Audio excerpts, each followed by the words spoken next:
Ababukeli we-Real Nqubeko TV siphinde sikubingelele njengoba-ke izolo siyakhumbula ukuthi iqembu le-IFP lithe lamashela emkhandlwini wakaNongoma. Likhala-ke ngomhlonishwa umeya lithi linezikhalazo eziningi elifike layishiya kulo ongu-municipal manager ubaba uMnguni.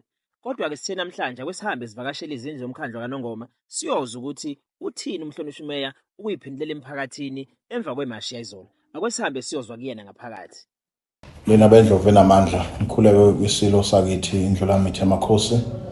Ngibikele lonke umphakathi wakithi wakwaNongoma amakhosi. Ngifisa ukudlulisa nje ukuthi i-memorandum ngiyitholile izolo after behandlove ku-MM omkhandlu ilethwa-ke iqembu le-IFP ngezikhalazo beyibhalile phansi efisa ukuba ngiphendule kuzona ngazo kungapheli 14 days.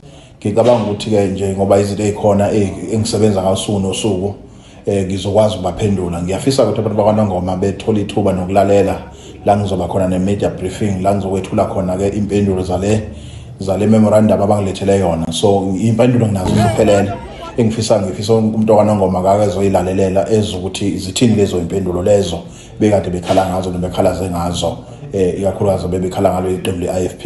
So khumbuleke ukuthi iqembu le-IFP li-opposition party besenza omunye umsebenzi walo ufanele uwenza njengeqembu le-opposition emkhandlwini wakithi wakwaNongoma.